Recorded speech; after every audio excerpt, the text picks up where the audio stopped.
GeM பக்தி நேயர்களுக்கு இனிய ஆங்கில புத்தாண்டு நல்வாழ்த்துக்கள்.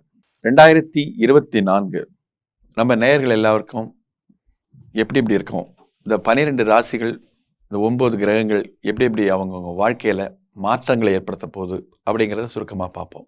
இந்த நேரத்தில் உங்களுக்கு ஒரு முக்கியமான விஷயம் சொல்லணும். 9 கிரகங்களை வச்சுக்கிட்டு 12 ராசிகளுக்கும் பலன் சொல்லிட்டு இருக்கிறோம். எல்லா ராசிக்காரங்களுக்கும் இந்த 9 கிரகங்களும் நல்லவர்களும் இல்லை, கெட்டவர்களும் கிடையாது. அவர்களுடைய அடிப்படை ஜாதகம் ஒன்று இருக்குது, பிறந்த நேரம், லக்னம். அதை வச்சு தான் யோகாதிபதி, மரகாதிபதி, பாதகாதிபதி இதெல்லாம் இருக்குது. ஸோ பேசிக்கலி அடிப்படையில் பார்த்தீங்கன்னா உங்களுடைய பிறந்த ஜாதகம் மட்டும்தான் இங்கே பலன்களை தரும். இப்போ நாங்கள் அப்போ சொல்லிட்டு இருக்க பலன்கள் என்னதான் சார் கிடைக்கும்? ஆங்கில புத்தாண்டு பலன்கள் சொல்கிறீங்க, சனி பயிற்சிங்கிறீங்க, இந்த மாதிரி பயிற்சி பலன்கள்லாம் என்னதான் சார் அப்படின்னு பார்த்தீங்கன்னா, இது கிரகச்சாரத்தை அடிப்படையை வச்சு சொல்கிறது. அந்த கிரகச்சாரங்கள் வருஷத்துக்கு ஒரு தடவை எல்லா கிரகங்களும் மாறிக்கிட்டே இருக்கும்.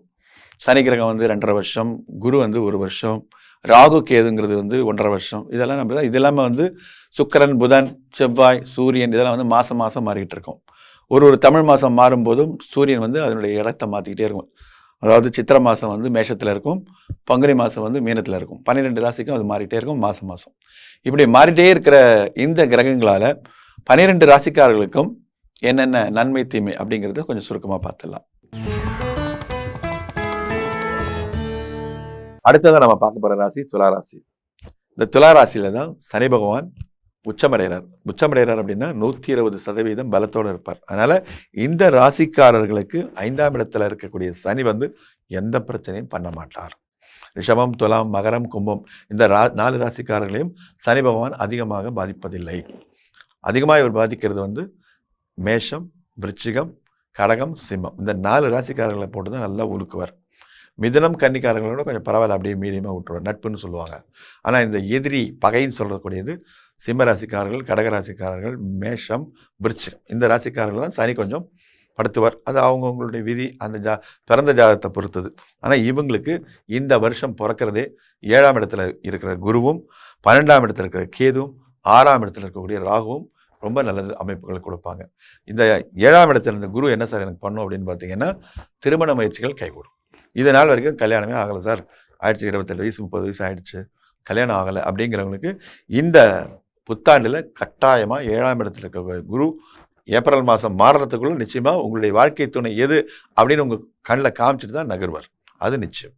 அதுக்கு அடுத்தது 12ஆம் இடத்துல இருக்கக்கூடிய கேது, அது ஆன்மீக சுற்றுலா போகணும்னு நினைப்பாங்க, காசி ராமேஸ்வரம் போகணும்னு நினைப்பாங்க. அந்த மாதிரி ஆன்மீக சுற்றுலா போகணும், தெய்வ திருத்தலங்களை பார்க்கணும் அப்படின்னு நினச்சிட்டு இருக்க பெரியவங்களுக்கு அதற்குண்டான வாய்ப்புகள் கிடைக்கும்.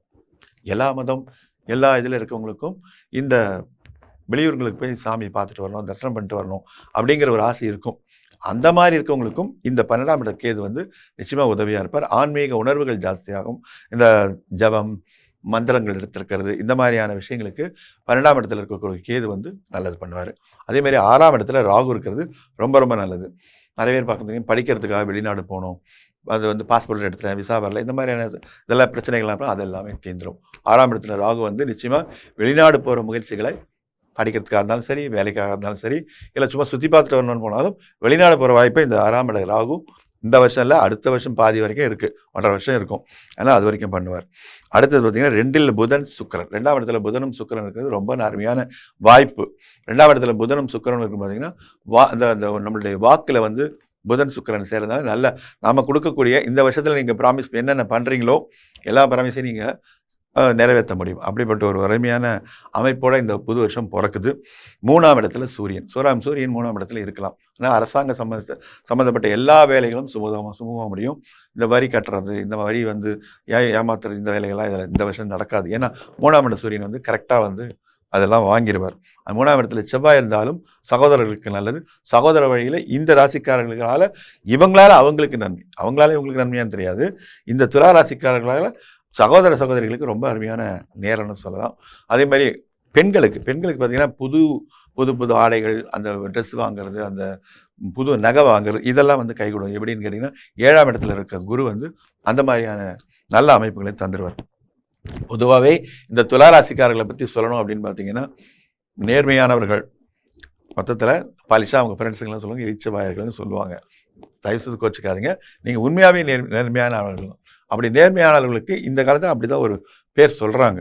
ஏன்னா நீதி, நேர்மை, நியாயம் இதெல்லாம் தவறாதவர்கள். ஏன் அப்படின்னா அந்த ராசி வந்து சுக்கிரனோட ராசி. சுக்கிரனோட ரொம்ப நெருங்கிய நண்பர் தான் அங்கே வந்து சனி பகவான் உச்சமடைகிறார். சனி பகவான் பார்த்தீங்கன்னா நீதிமான்னு சொல்கிறோம். அதனால் இந்த ராசிக்காரர்கள் அப்படி துலாம் மாதிரி, அது தராசு, துலாம்னா தராசு, அந்த மாதிரி இந்த பக்கம் அந்த பக்கம் சாய மாட்டாங்க, நேர்மையாக நடந்துக்குவாங்க. அப்படிப்பட்ட துளாராசிக்காரர்கள் இந்த வருஷம் வந்து ரொம்ப அருமையாக இருக்குது. இவங்களுக்கு வந்து மகாலட்சுமி வழிபாடு ரொம்ப அருமையான பலன்களை தரும். திருப்பதியில் இருக்கக்கூடிய அலமேலு மங்கையை போய் தரிசனம் பண்ணிட்டு வந்தாங்கன்னா இவங்களுக்கு அதிர்ஷ்டங்கள் நிறைய காத்துக்கிட்டு இருக்கு. மொத்தத்தில் இவங்களுக்கு 90% நல்ல பலன்களை சொல்லலாம்.